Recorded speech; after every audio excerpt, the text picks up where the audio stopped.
हम सभी लोग ये बात करते हैं कि हमारे शरीर में आत्मा है, लेकिन हमें एक्चुअल में पता ही नहीं है कि आत्मा होता क्या है।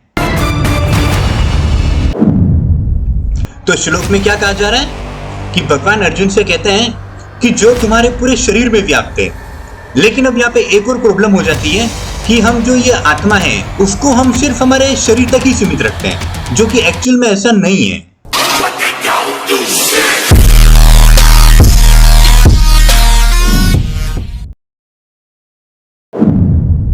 अविनाशी तु तद्विद्धि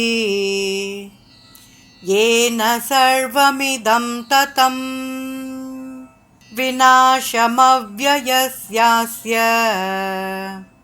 न कश्चित् कर्तुमर्हति। जो तुम्हारे सारे शरीर में व्याप्त है उसे ही तुम अविनाशी समझो। उस अनश्वर आत्मा को नष्ट करने में कोई भी समर्थ नहीं है। इस श्लोक के अंदर आत्मा के बारे में थोड़ी सी डिटेल में बात करी गई है। तो पहले तो आपको यह पता होना चाहिए कि जहां पे भी आप अलग अलग जगहों पे पढ़ोगे वहां पे आत्माओं के अलग अलग नाम दे रखे हैं। जैसे कि कुछ लोग इसको कॉन्शियसनेस भी बोलते हैं, कहीं पर इसे साउंड ऑफ साइलेंस भी बोला जाता है। अगर आप गीता वगैरह में या फिर उपनिषदों वगैरह में पढ़ोगे तो वहां पे आपको ब्रह्म मिलेगा। तो ऐसे इस आत्मा के कई सारे अनेक नाम हैं, तो वहां पर कंफ्यूज नहीं होना है। हम सभी लोग ये बात करते हैं कि हमारे शरीर में आत्मा है, लेकिन हमें एक्चुअल में पता ही नहीं है कि आत्मा होता क्या है।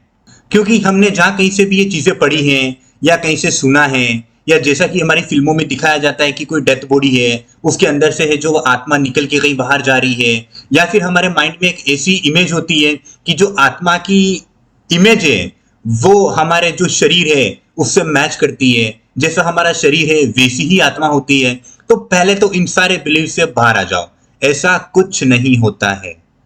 तो श्लोक में क्या कहा जा रहा है कि भगवान अर्जुन से कहते हैं कि जो तुम्हारे पूरे शरीर में व्याप्त है। व्याप्त मतलब क्या कि शरीर के कण कण में है।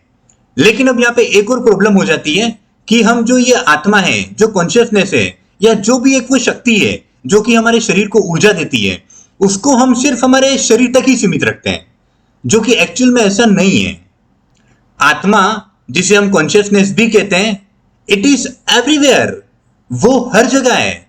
तभी तो हम बोलते हैं कि आत्मा सृष्टि के कण कण में व्याप्त है। क्यों बोलते हैं ऐसा? क्योंकि जो कॉन्शियसनेस है वो हर जगह है। जो आत्मा है वो इस पूरी सृष्टि में है। जैसे कि इसको ऐसे समझ सकते हैं कि सूरज की जो लाइट है वो पृथ्वी पर आ रही है और फिर हमें दिखाई दे रही है। तो एक बेवकूफ व्यक्ति क्या समझेगा कि सूरज की जो लाइट है जो हमें पृथ्वी पर दिखाई दे रही है, इसका मतलब कि सूरज की जो लाइट है वो सिर्फ पृथ्वी पर ही है और कहीं पर भी नहीं है। लेकिन एक बुद्धिमान व्यक्ति को यह पता है कि सूरज की जो लाइट है वो पृथ्वी पर भी है, लेकिन उसका जो प्रकाश है वो समस्त सौरमंडल में फैला हुआ है। तो यहां पर हम ऐसा नहीं बोलेंगे कि सूरज का जो प्रकाश है वो सिर्फ पृथ्वी पर आ रहा है। हम ऐसा बोलेंगे कि सूरज का जो प्रकाश है वो पृथ्वी पर भी आ रहा है।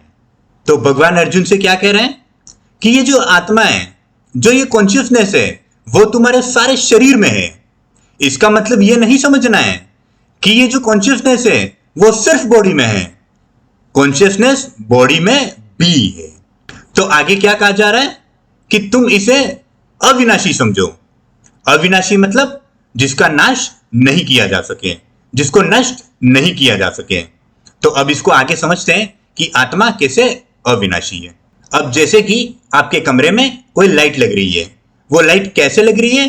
क्योंकि आपके कमरे में एक बल्ब लगा हुआ है। उस बल्ब को एनर्जी कैसे मिलती है? इलेक्ट्रिसिटी के कारण, जिससे लाइट जलती है। तो इसका मतलब कि इलेक्ट्रिसिटी को प्रकाशमान होने के लिए किसी इंस्ट्रूमेंट की जरूरत पड़ती है, जिसे हम बल्ब कहते हैं। अब जब वो बल्ब से लाइट निकलती है तो वो किसी सरफेस से टकराती है और टकराने के बाद हमारी आंखों द्वारा वो लाइट दिखाई देती है। तो अब मान लो कि कल को जो आपका बल्ब है वो टूट जाता है या फिर किसी कारण से खराब हो जाता है, तो क्या बल्ब के खराब होने से इलेक्ट्रिसिटी पे कोई फर्क पड़ेगा? क्या बल्ब के खराब होने से इलेक्ट्रिसिटी नष्ट हो जाएगी? नहीं, इलेक्ट्रिसिटी पर कोई प्रभाव नहीं पड़ेगा।